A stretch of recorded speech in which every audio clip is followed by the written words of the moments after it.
하나님 말씀 마태복음 27장 46절입니다. 하나님 말씀 마태복음 27장 46절 말씀입니다.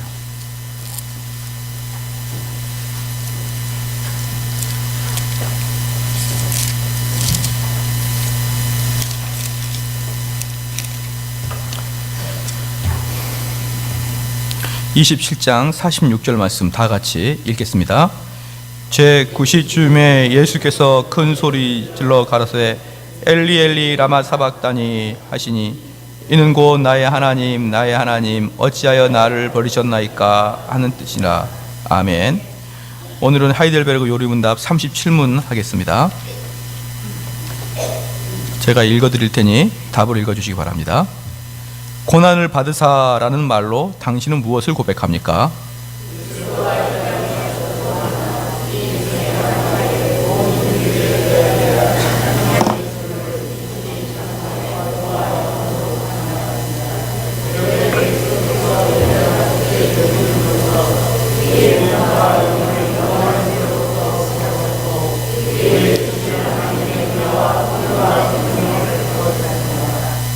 아멘. 우리 사도신경 한번 봐볼까요? 사도신경, 지금 저희들이 사도신경을 배우고 있는 것입니다. 하이델베르그 그 요리문답 안에 사도신경 강해가 있는 것이에요. 그래서 우리가 전능하사 천지를 만드신 하나님 아버지를 내가 믿사오며 그 외아들 예수 그리스도를 믿사오니 이는 성령으로 잉태하사 동정녀 마리아에게 나시고, 여기까지가 우리가 했던 겁니다. 그런데 지금 여기에서 이는 성령으로 잉태하사, 잉태나고 그 다음에 동정녀 마리아에게 출생을 이야기한 다음에 곧바로 고난을 이야기하죠. 아주 독특합니다. 잉태와 출생 이후에 성장 이런 건 전혀 이야기하지 않고, 또는 예수 그리스도의 사역, 병고침, 말씀 전함 이런 것들에 대해서는 이야기하지 않고 곧바로 출생과 더불어 고난을 이야기하는 것입니다. 왜 그러냐 그러면 우리 예수님의 그 고난은요, 그 삶 자체가 고난이에요. 예수님은 태어난 것부터가, 아니 태어나면은 결코 경험하지 못할 것들을 태어나면서 우리 주님은 다 경험하시거든요. 그런데 안 태어났다 그러면 하늘 보좌에서 전혀 받지 않아야 될 그 고난들을 완전히 하강하셔서 인간의 아주 핏덩어리로 떨어지면서 하나님이신 우리 예수님께서 받지 말아야 될 그 고난, 그 어려움들을 태어나면서부터 받기 때문에 우리 예수님은 태생 자체가 바로 고난인 것입니다. 태생이 고난이고 삶 자체가 고난이고, 그리고 마지막에 주님이 골고다 언덕에 잡히시기 일주일 전부터는 아주 고난에 이제 깊숙하게 들어가는 것이죠. 우리 예수님은 고난이 전부인데 그 고난 중에서도 마지막 일주일간은 현격한 고난을 당하셨다는 것을 볼 수 있습니다. 우리 성도들은 신앙생활할 때 아주 위험 요소에 빠지기 쉬운 게 하나 있는데, 그게 뭐냐 그러면 바로 큐티식 성경을 읽는 것을 아주 위험 요소로 보고 있습니다. 큐티식 성경 읽기법은 뭐냐 그러면 성경의 저자가 의도하지 않거든요. 성경의 저자가 의도하지 않는데 그 본문을 보고 그냥 거기서 교훈을 얻어버리는 거예요. 그게 얼마나 위험한 건지 모릅니다. 그래서요, 자유주의와 보수주의의 성경 해석법의 큰 차이가 뭐냐, 여러분들이 자유주의에 가까운지 보수주의에 가까운지 한번 잘 보십시오. 자유주의는 성경을 보면서 계속 무엇을 찾아내려고 그러느냐, 교훈을 찾아내려고 그래요. 교훈. 내가 이 말씀을 보고 무엇을 실천할까, 이 교훈을 계속 찾아내려고 하는 경향이 강한 게 바로 자유주의자들입니다. 그래서 자유주의자들은요, 항상 하는 말이 행동을 하라는 거예요. 하라. 그렇게 하라. 그럼 보수주의자들은 성경을 읽으면서 무엇을 찾아내느냐, 바로 삼위일체 하나님을 찾아내는 게 보수주의자들의 성경 읽기법입니다. 그러니까 이 성경을 읽으면서 여기에서 예수님이 누구신가, 하나님이 누구신가, 그것을 찾아내기는 아마 쉽지가 않을 겁니다. 쉽게 말씀을 드린다 그러면 우리는 요셉을 읽고 요셉처럼 살아야지, 또는 우리 자녀에게 요셉처럼 살아라, 이렇게 이야기하기는 쉬워요. 그런데 요셉 뒤에서 면밀하게 요셉을 끌고 가는 하나님에 대해서는 발견해내기가 사실은 영 쉽지가 않습니다. 영 쉽지가 않아요. 그러므로 우리가 성경을 큐티시로 읽는다는 말이 뭐냐? 이 말씀을 기록하신 하나님에 대해서는, 예수 그리스도에 대해서는, 성령에 대해서는 무지한 상태에 있고, 이 글에 엑스트라로 등장한, 배우로 등장한 요셉, 다윗, 다니엘 이런 사람들에 대해서는 아주 잘한다 이 말이에요. 그 연극을 딱 보고 연극에서 주는 메시지를 딱 발견하려고 그러면은 그 감독이 무엇을 요구하는지를, 무슨 메시지를 주고 있는지를 그 영화를 보면서 딱, 연극이나 영화를 보면서 캐치를 해야 되는데, 그러지 않고 그 연극과 영화를 보면서 그 배우들의 어떤 그 삶과 배우들의 어떤 것들을 보면서 그걸 보고 판단하면 안 된다는 것이죠. 우리 교회 어떤 성도가 한 명 오는데요, 그 성도의 그 직업이 연극을 연출하는, 오페라 같은 걸, 뭐 이런 걸, 오페라입니까? 뮤지컬 같은 걸 연출하는 사람인데, 그런데 자기가 데리고 있는 배우 중에 한 명이 바울의 역할을 하신 분이 있다는 거예요. 바울의 역할을. 저번에 총동원 전도주일 때 그분을 전도하려고 했는데 잠을 자서 안 왔다 이렇게 얘기해서 바울이 주일날 잠자고 이해가 안 가는 거예요. 바울인데 바울이 왜 교회를 안 다닙니까? 그랬더니 담배도 피고 술도 먹는데, 그래서 연극이구나, 연극이기 때문에 그렇게 하는구나, 그렇게 하는 거예요. 그러니까 우리는 그 연극을 딱 보면서 그 배우에 집중하면 안 되죠. 물론 배우가 잘하고 유능한 배우가 좋겠죠. 그러나 그 연극에서 말하고자 하는 메시지는 배우가 아니라 그 뒤에 연출가와 작가의 일이다 이 말입니다. 그러므로 우리가 성경을 읽을 때 이 성경에 나와 있는 그 배우들 있지 않습니까? 요셉 같은 그런 배우에 집중하지 말고 요셉의 뒤에 있는 그 하나님을 알아가는 데 집중해야 되는 것입니다. 할렐루야. 그래서 우리가 지금 이렇게 그리스도에 대해서, 하나님에 대해서 이렇게 알아가는 게 사실은 우리 마음 속에 강력하게 찔림이 있고 강력하게 우리를 회개시키고, 그러지 않을지라도 그냥 예수 그리스도에 대한 그 이론만을 배우는 것만으로도 여러분은 환장해야 된다 이 말이에요. 그러니까 예수 그리스도에 대해 배우고, 지금 하이델베르그 하는데 하이델베르그는 아무래도 오전 예배에 비해서 우리의 마음을 더 찌르지 않지 않습니까? 그럼에도 불구하고 왜 이런 것들이 중요하냐면, 성삼위 하나님에 대해서 체계적으로 내 머릿속에 가지고 있어야 그 역사가 나를 올바른 그리스도인으로 만들어가는 것을 믿기를 주의 이름으로 축원합니다. 왜 그렇습니까? 우리의 믿음의 성장은 하나님을 알아가는 데 성장이고, 우리의 믿음의 활로는 하나님의 그 알아가심에 대한 드러남을 통해서 하나님을 우리가 발견하는 것이지, 우리가 도덕적으로 살고 우리가 어떻게 산다고 해서 되는 게 아니라 이 말입니다. 그런데 여기서 보니까 우리 예수님께서 잉태하시고 출생하시자마자 예수님의 인생을 뭐라고 표현하느냐? 고난으로 표현하고 있는 것입니다. 그래서 여기서는 예수님의 고난에는 두 가지 큰 의의가 있습니다. 첫 번째는 이는 우리 구원의 전체가 그의 고난과 죽으심에 있기 때문입니다. 저와 여러분의 구원의 전체는 예수 그리스도의 고난에 의거되어 있습니다. 이 고난은 일주일 남겨놓고 십자가의 고난이 아니고 처음부터 끝까지 예수 그리스도의 고난에 우리의 그 구원은 연결되어 있습니다. 두 번째, 그의 생애 전체는 그냥 고난과 궁핍의 연속이었던 것입니다.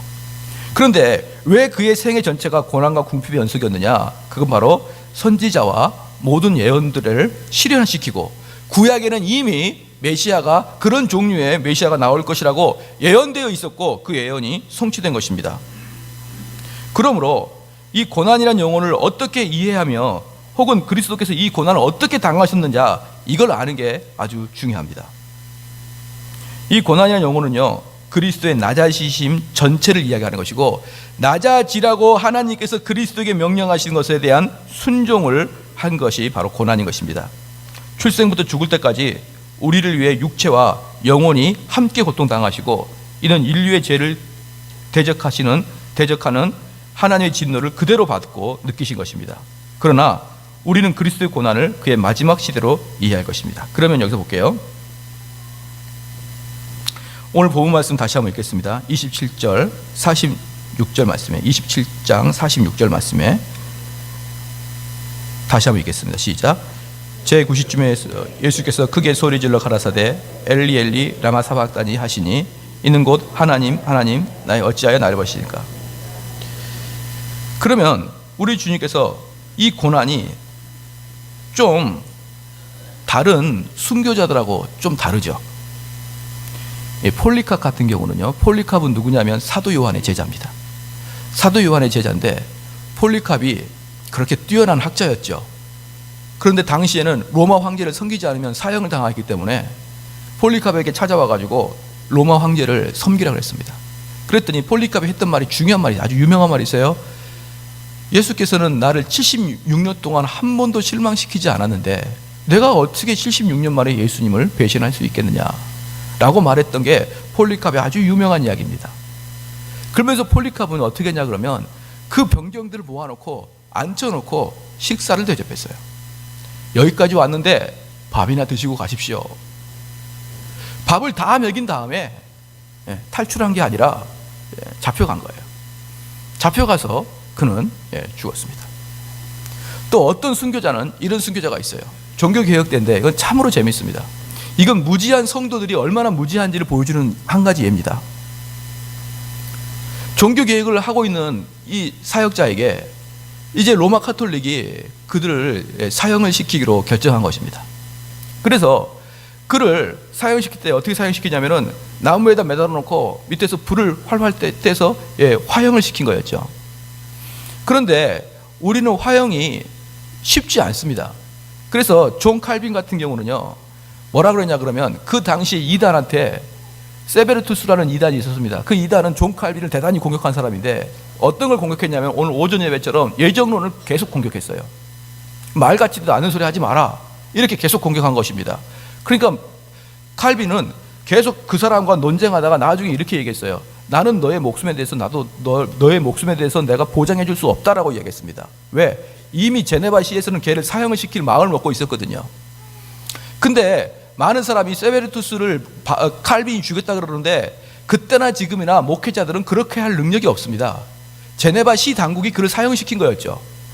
그런데 칼빈은 뭐였냐 그러면 요즘으로 그 목사님들도 가끔 구청이나 동사무소와 연결이 되어 있지 않습니까? 바로 칼빈은 그 제네바 당국의 교육국장 이런 걸 차지하고 있었죠. 그리고 제네바 시에는 그 칼빈의 교회밖에 없었으니까 또 제네바 시청의 모든 성도들은 또 모든 직원들은 또 제네바 교회 성도예요. 그러니까 이 성도가 또 주일날 월요일날부터는 제네바 시에서 공무원하고 판사하고 검사하고 다 그랬고 주일날이면 또 다 장로님, 집사님으로 다 모여서 예배를 드렸고 그러니까 그게 그건데 그래도 명확하게 구별하다 보면은 그 사람을 사형시킨 것은 칼빈이 사형시켜라 라고 한 게 아니고 제네바 시에서 그를 사형 판결을 내린 것입니다. 왜냐하면 그때는 그런 전쟁 시대였기 때문에 그러는 거예요. 그래서 그 세베르투스가 사형 선고를 받은데 화형을 당한 것입니다. 그때 존 칼빈이 탁 편지를 써가지고 제네바 시에 딱 제출합니다. 그 제출이 뭐냐? 쟤를 화형시키지 말고 단두대에서 목을 잘라라 이렇게 얘기한 거예요. 자, 여러분 화형 당하는 게 더 어렵습니까? 단두대가 더 어렵습니까? 저는 두 개 다 무서운데 언뜻 보면은 단두대에 목을 딱 갖다 대밀고 위에서 칼날이 떨어질 때까지 기다리는 것에 대단히 두려움과 공포심을 느끼지 않습니까? 그런데 존 칼빈이 그에게 단두대를 하십시오라고 했던 것은 뭐냐? 그를 마지막에 깨끗하게 잘 죽게 하기 위해서 존 칼빈의 최선의 예우였어요. 최대한의 예우. 왜? 그만큼 화형이 어렵기 때문에. 화형은요 밑에 장작불을 다 들어온 다음에 오전부터 불을 싹 다 끄면은 불이 확 붙지 않아요. 그럼 밑에서 뭐가 있습니까? 연기가 계속 올라오는 겁니다. 그러면 그 사람은 하루 종일 연기를 맡고 있는 겁니다. 그리고 밑에서 불이 섬섬섬 오르면 이게 확 뜨거워지지 않냐고 천천히 달궈지기 때문에 뜨끈뜨끈한 것이 오래 가는 거예요. 오래 가면서 거의 반나절 동안 타 죽는 게 화형입니다. 그러니까 화형이 얼마나 무섭고 잔인한 것인지 모릅니다. 존 칼빈이 선처를 베풀어서 차라리 화형을 시키지 말고 단두형을 시키십시오라고 말할 정도로 화형은 무섭고 아주 치가 떨리는 집행이란 말입니다. 그런데 그 당시에 종교개혁자가 이 로마 카톨릭에 의해서 화형을 당하려고 있었습니다. 그랬더니 우리로 말하면 권사님 같은 분들이 이제 어떻게 하느냐, 이렇게 나무를 탁, 아침부터 이제 그 사람은 나무에 이제 매달려 있는 거예요. 이렇게 뒤로 손하고. 그러니까 그분이, 권사님 같은 분이 착 이렇게 열심히 이렇게 나무를 차곡차곡 싸는 거예요. 차곡차곡 싸는. 근데 그 권사님은 지금 뭐 하면서 차곡차곡 싸고 있을까요? 그 지역의 신부님 말씀에 충성을 다해서, 신부님 말씀에 복종하여 순종함으로 자기의 일을 잘 하고 있는 거예요.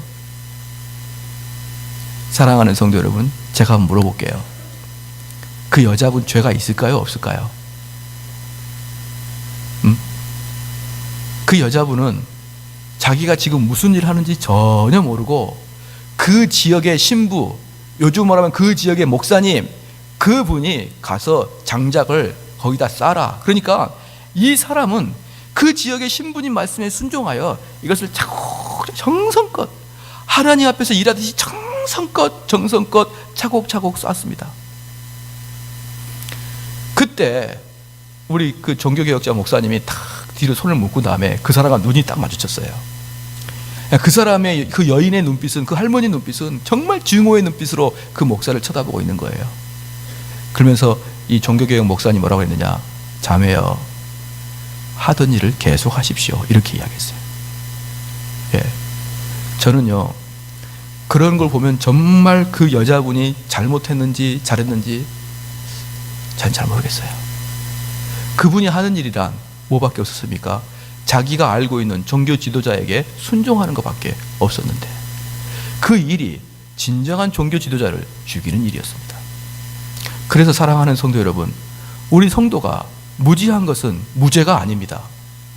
무죄한 것은요, 여러분, 진정한 주의 종을 죽일 수도 있는 것입니다. 우리 기독교에서는요, 무지함에 대해서 한 번도 죄 없다 아니하지 않습니다. 하나님 말씀 모르고, 하나님 뜻 모르고, 아무것도 몰라, 나는 난 놓고 기억자도 몰라, 나는 그냥 우리 목사님이 시키는 대로 할 거야. 자, 근데 잘못된 목사님 만나면 어떡할 겁니까? 그러므로 성도는 무엇이 옳고 무엇이 그른지를 알 수 있는 것이 성도의 의무이며 책임인 것입니다. 자, 그때 종교개혁자 목사님이 그 자매를 향해서, 자매여, 하던 일을 열심히 하게나 계속하게나, 그렇게 아주 너그럽게 이야기했습니다. 또한 실질적으로 기독교가 로마에 들어가고 언제부터 그 핍박의 일이 발생했냐면 AD 64년부터. 그러니까 64년에 네로 황제가 핍박을 시작하고 325년 콘스탄틴 황제가 기독교도 이제 정당한 종교다라고 선포해주는 약 250년 동안 단 한 가지 기독교란 이유로 그냥 죽였어요. 외우기 쉽습니다. 64년생들 쉽잖아요. 1900년 전에 그 일이 발생한 것입니다. 1900년 전에 그냥 AD 64년에 네로 황제가 그랬으니까. 그리고 250년 동안 계속 죽였는데 그 피가 로마에 철철철 넘쳤습니다.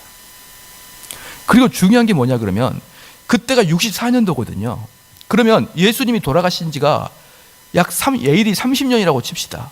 플러스 마이너스가 있으니까 AD 30년 치고 30년 만에 로마에 얼마나 많은 그리스도인이 생겼느냐.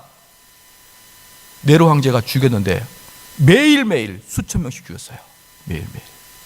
대단하죠. 겨우 30년 만에 로마의 그리스도인들이 얼마나 많은지 매일 수천 명씩 죽였습니다. 그만큼 부흥했습니다.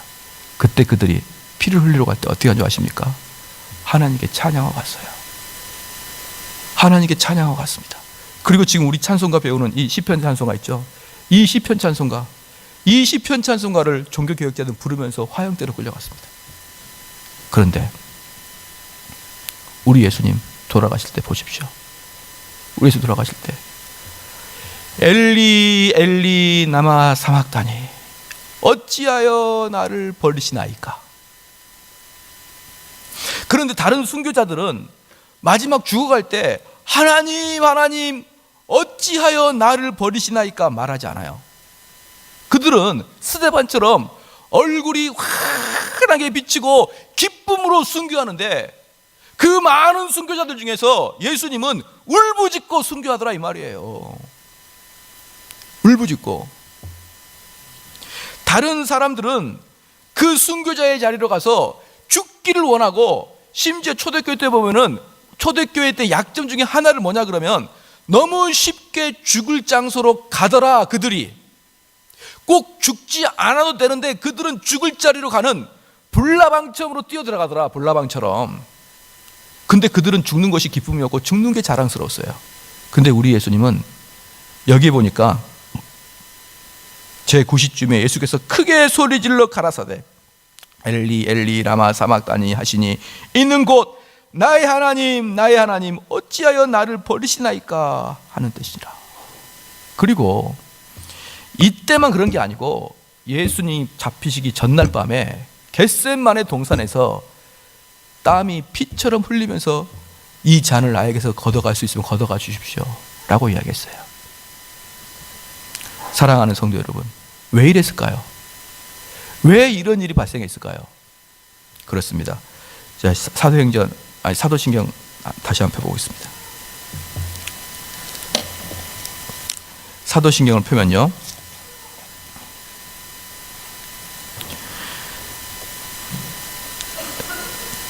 이는 성령으로 잉태하사 동정녀 마리아에게 나시고 그 다음에 본디오 빌라도에게 고난을 받으사 십자가에 못 박혀 죽으시고, 십자가에 못 박혀 죽으시고 그 다음에 장사한 지 사흘 만에 죽은 가운데 다시 살아나신다 이렇게 했는데, 그 십자가에 못 박혀 죽으시고와 장사한 지 사흘 만에 죽은 자 가운데 살아나신다 그 사이에 빠진 게 있습니다. 영어로 보면 나와 있어요. 뭐가 나와 있습니까?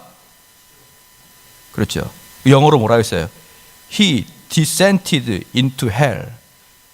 He descended into hell. 자, 그는 어디로 빠진다? 지옥으로 떨어진다는 거예요. 지옥으로 떨어진다. 우리 예수님, 그러니까 이 지금 영어 사도신경에 나와 있습니다. 이건 헬라어에도 나와 있어요. 근데 우리 한글 성경에는 없습니다. 그러면 물어보겠습니다. 우리 예수님이 어떤 죽음을 당하셨느냐? 왜 우리 예수님이 그렇게 울부짖었느냐? 왜 예수님이 이렇게 땀이 피가 되도록 그렇게 기도를 하셨느냐? 자, 볼게요. 요걸 좀 이따 말씀드리고 여러분과 하나님 관계를 한번 물어보겠습니다. 정대원 목사와 하나님이 계셔요. 예. 정대원 목사가 하나님 둘 관계가 있습니다. 그럼 둘 중에 누가 가해자고 누가 피해자입니까? 시작. 나와 하나님 관계에서 누가 가해자고 누가 피해자입니까?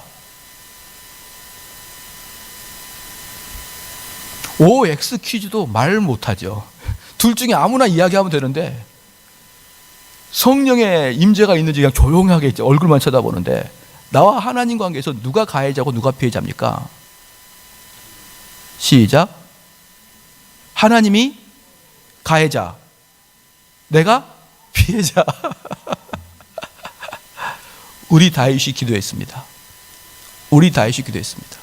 하나님, 내가 하나님 앞에서 득죄하였나이다.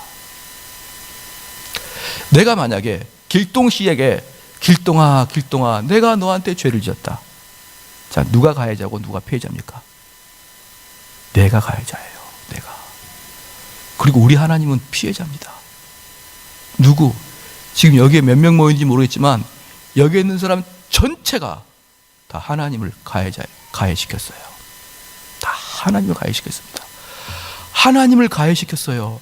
여러분들이 조직폭력배 대장만 가해시켜도 두려울 텐데, 여러분이 검찰총장만 가해시켜도 두려울 텐데, 만군의 여호와 하나님을 여러분과 제가 가해시켰습니다. 그리고 그분은 계속적으로 우리에게 피해를 당했습니다. 여러분, 하나님 불쌍하게 여겨야 됩니다. 하나님은 우리에게 한 번도 피해를 주지 않았습니다. 그런데 우리는 매일매일 숨 쉬는 것 자체가 하나님을 피해를 주고 가해를 했습니다. 자, 그러면은 도대체 여러분이 누구한테 피해를 준 것입니까? 만군의 여호와 하나님, 시작과 끝도 없는 무한대하신 하나님, 능력이 끝이 없는 그 하나님,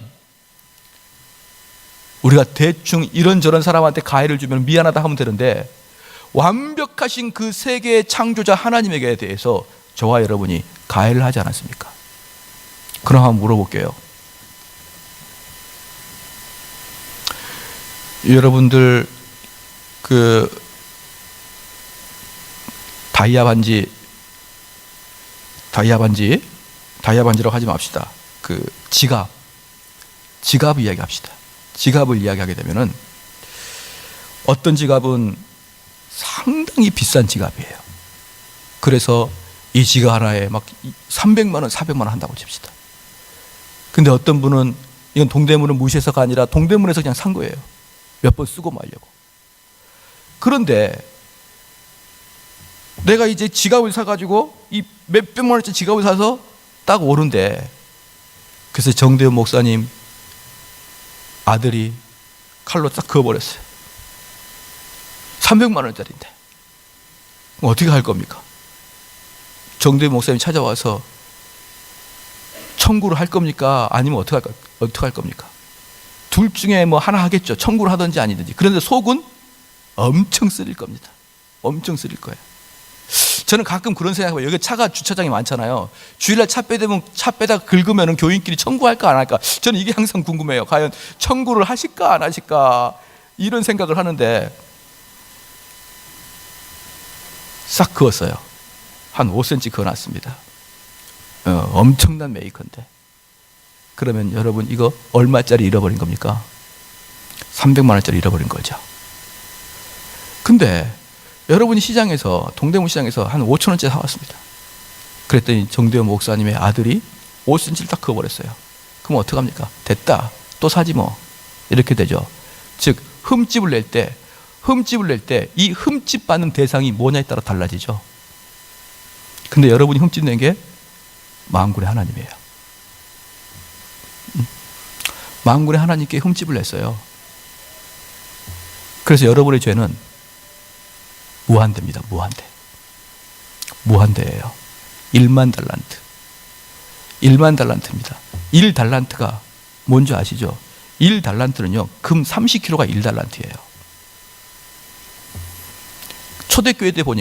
초대교회사를 보니까 로마 시대에 로마 제국이 그 서쪽으로는 스페인부터 동쪽으로 북쪽으로는 영국까지 밑에로는 아프리카까지 전체가 전부 다 로마 제국이었습니다. 근데 로마 제국이 모든 나라들에서 1년에 거둬들인 수입량이, 그러니까 1년에 거둬들이는 세금량이 정확하게 1만 달란트였습니다.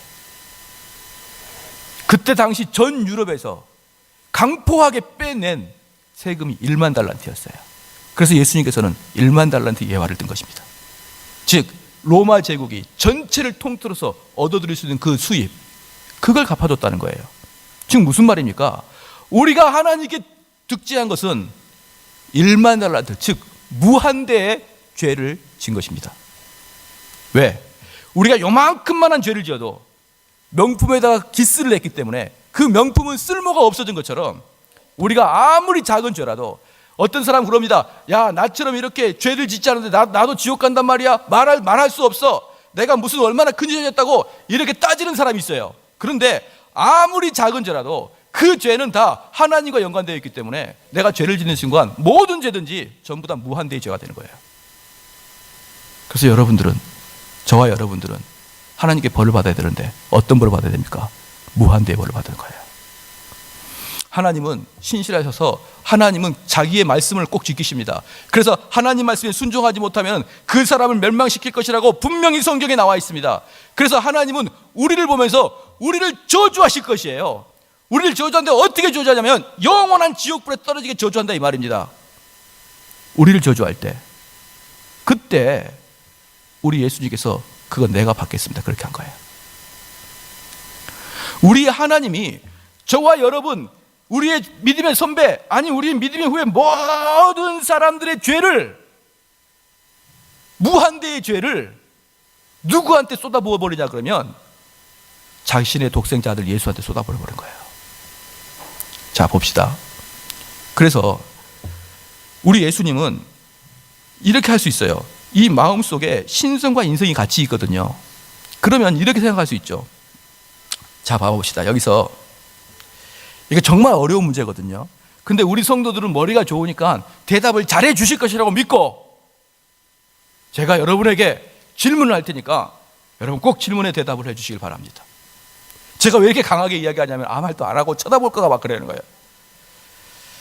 오늘 복음 말씀에 제9시쯤에 예수께서 크게 소리질러 가라사대 엘리 엘리 나마 사막다니 하시니 있는 곳 나의 하나님 어찌하여 나를 버리시나이까. 이렇게 우리 예수님께서 십자가에 못 박히시면서 크게 소리 질렀죠. 그럴 때 예수님 한쪽에 예수님 마음속에 인성이 있고 신성이 있잖아요. 신성이 야 3일 후에 살아나. 그리고 너 예수님 하나님께 버림받은 거 아니잖아. 신성이 이야기를 해주는 거예요. 신성이. 그리고 너 잠깐 지옥 갔다 다시 승천한 거 알잖아. 그럼 우리 예수님께서 하나님이여 나의 하나님이여 어찌하여 나를 버리시나이까 이렇게 하고 있는데 한쪽에서는 에이 살아나잖아.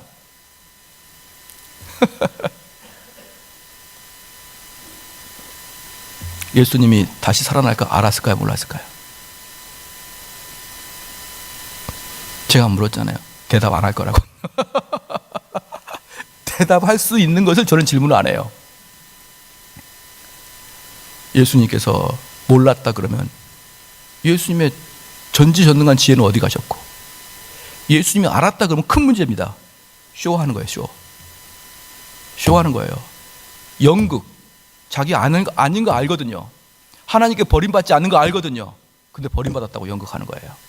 자, 다시 한번 묻겠습니다. 예수 그리스도가 전지전능했으면 알았을 것이요. 예수 그리스도가 만약에 알았는데 이렇게 말하면 쇼한 겁니다. 예수님은 알았을까요? 몰랐을까요? 몰랐어. 그래도 이단이 되는 거예요. 알았어. 그래도 이단이 되는 거예요. 말 못해요. 그래서 제가 물은 거예요. 답이 없거든요. 근데 그래서 이걸 신비라고 그러는 겁니다. 그런데 많은 사람이 이야기합니다. 신학자들이 이야기합니다. 예수님이 고난당하실 때 신성은 잠잠히 빠졌다라고 이야기해요. 즉 신성이 전혀 관여하지 않았다는 거예요. 신성이 전혀 관여하지 않았다. 그러니까 온전히 예수님은 육신으로 고난을 받으셨다. 그럼 육신으로 고난받는 그 순간에 하나님께 저주받은 걸 알았다. 그럴 때 예수님 마음속에 뭐가 있어요? 내가 죽어서, 다시 한번 물어볼게요. 예수님 죽어서 지옥 가는 거 알았습니까? 몰랐습니까? 예, 시작. 알았다니까. 사도신경에 보면은 지옥으로 떨어진다는 이야기가 나와 있잖아요. 알았습니다. 예수님께서 지옥에 들어갔다가 다시 홀로당에서 부활 승천하실 거 알았습니까? 몰랐습니까? 시작. 제가 여러분한테 한번 물어볼게요. 여러분 죽었어요. 그러면 3박 4일 동안 지옥 여행을 한다 그러면 갈까요? 안 갈까요? 3박 4일 동안 지옥에 갔다 올 수도 있어요. 나 그 정도 하면 갔다 오겠다 이 말이에요. 3박 4일이니까. 우리 해병대 병영체험도 하는데. 그 우리 주님께서 3박 4일 동안 갔다 오시잖아요. 3일 동안. 뭐가 두렵습니까? 근데 예수님은 그걸 몰라요. 왜? 신성이 딱 닫아버리기 때문에. 온전히 육신으로만 예수님이 고난을 당하시기 때문에 예수님은 지금 이 순간에 뭐라는 거예요? 지옥에 갈 걸 알고 있는 거예요. 자, 여러분 지옥 알죠? 한번 들어가면은 영원히 나오지 못한 그 지옥. 우리의 지옥은 한번 들어가면 하나님과 영원히 등을 돌리는, 다시는 소망이 없는 그곳. 그곳으로 예수님 들어가는 걸 알아요. 그리고 거기서 다시 살아날 것을 인성만으로는 알지 못해요. 왜? 신성은 잠잠히 빠져버렸으니까. 그래서 우리 예수님은 소리를 지르는 겁니다. 그러나 다른 순교자들은 그 순교의 자리가 예수님 만남 자리요. 그 순교의 자리에 들어가는 게 이미 약속으로 확보된 곳이에요. 어떻게? 너가 순교하면 천국 가겠다. 스데반의 이후의 모든 순교자들은 내가 거기서 순교당하면은 천국 올라가는 확신과 기쁨으로 들어갑니다. 근데 예수님이 여기서 지옥 갈 두려움에 빠지는 거예요. 죽음이 전혀 달라요. 왜 그렇게 됐습니까? 우리 예수님은 저와 여러분의 지옥을 다 받았기 때문에. 말할 수 없을 만큼 고통과 두려움에 빠지는 것입니다. 우리 예수님은 그냥 쇼하는 게 아니에요. 잠시 며칠 있다가 부활하고 잠시 며칠 있다가 승천하고 그러면 지금 좀 괴로워도 참아낼 수 있죠. 우리가 지옥이 진짜 무서운 곳은 영원히 못 빠져나온 게 가장 무서운 곳이지, 그런 고통 기한이 있으면 당할 수 있습니다. 근데 우리 예수님께서 이렇게 솔리를 지르신 것입니다. 사랑하는 성도 여러분, 제가 한번 물어볼게요. 이번에 우리 한국에 큰 아이들의 죽음이 있었죠. 아이들의 죽음이 있었는데 정말 슬펐습니다. 그런데 무엇보다는 덜 슬프냐? 여러분 자녀가 죽은 것보다는 덜 슬퍼요. 그죠? 아마 그렇게 슬픈 일이 있어도 여러분의 자녀가 교통사고 나가지고 팔다리가 부러져 있는 게 더 슬플 겁니다. 물어보겠습니다. 노아 시대 때 이 세상 사람들이 다 타락했습니다. 그래서 우리 하나님께서 노아와 그 가족 8명을 살리고 다 죽였습니다. 전 세계 인구 다 죽였습니다. 자, 그게 더 아플까요? 하나님 독생자 아들을 죽인 게 아플까요? 하나님 독생자 아들을 죽이는 게 더 아픈 거예요. 왜? 그는 순전하고 흠이 없고 무한대한 사랑을 가진 내 아들을 죽인 거였거든요. 그래서 어떤 사람이 그렇게 했습니다. 자기 아들이 죽은 사건이 있었어요. 그래서 하나님 앞에 계속, 하나님 어찌하게 저에게 이렇게 어려운 고난을 주십니까? 하나님, 제가 무슨 잘못을 했길래 우리 아들을 죽입니까? 막 기도하는데 그 어머니 마음속에 이런 마음이 있는 거예요. 나도 내 아들 죽였다. 너가 아들 죽었을 때 그렇게 고난스럽듯이 나도 내 아들 죽일 때 고난스러웠다. 그리고 그 고난을 통해서 여러분과 저를 살리신 것입니다. 그렇게 해서 살리신 거예요. 그냥 우리가 입으로 예수 믿습니다, 아멘, 그렇게 하는 게 아니에요. 하나님은, 하나님이 더 고통스러웠을까요? 예수님이 더 고통스러웠을까요? 저는 하나님이 더 고통스럽다고 생각합니다. 왜? 자기 보는 앞에서 죽어가고 있거든요. 그래서 그 하나님이 예수님 돌아가실 때 등을 돌렸다 그러는데 저는 그렇게 봅니다. 볼 수가 없어 등을 돌렸다고 저는 생각해요. 그 찢어진 아들을 보면서. 그것들을 통해서 우리가 대속함 받고 구속함 받았는데 우리는 이제 구원 받았으니 죄를 짓고 다니자, 우리의 소원이나 성취하자, 그리고 교회를 다닌다 그러면 도대체 그게 하나님이 그 아들을 죽인 보람이 있겠느냐 이 말이에요. 그러면 두 번째 문제입니다.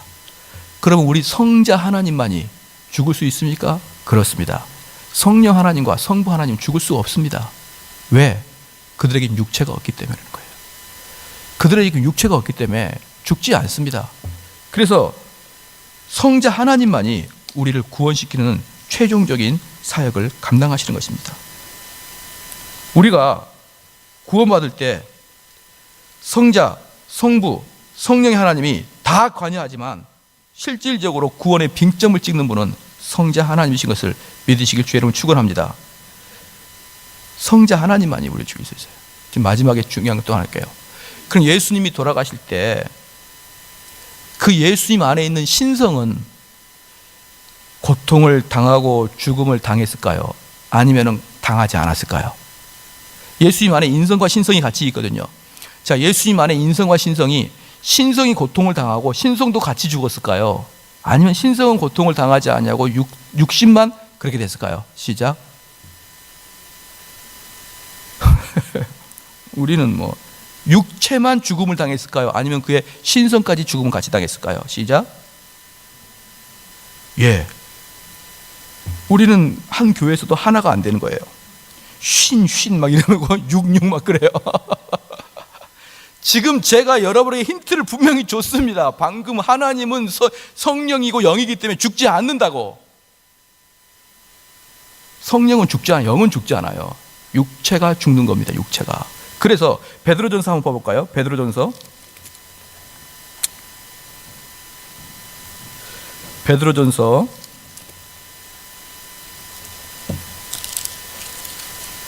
3장입니다.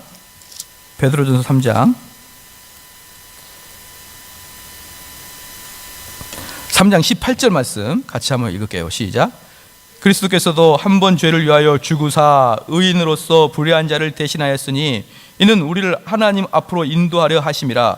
육체로는 죽음을 당하시고 영으로는 살림을 받으셨으니. 예, 육은 죽었고 죽은 영을 성령이 다시 살리는 거예요. 그리스도 영이 다시 살리는 것입니다. 그래서 영은 죽지 않습니다. 육만 죽고 영은 삽니다. 그러므로 오직 예수 그리스도만이 우리의 재물이 되시는 것입니다. 할렐루야. 성령과 성부 하나님은 죽을 수가 없어요. 그리고 예수 그리스도 안에 신성도 죽을 수 없습니다. 그러나 예수 그리스도 육체가 죽습니다. 그러나 그 예수 그리스도 육체는 아무 죄가 없고 흠이 없기 때문에 제물로서, 흠없는 제물로서 합당한 것입니다. 사랑하는 성도 여러분, 바로 그분이, 그래서 하나님이 뭐라고 그러느냐? 아들의 핏값으로 사신 교회라, 이렇게 얘기하는 거예요. 저와 여러분은 우리 예수 그리스도의 그 피를 받고 구원받은 자입니다.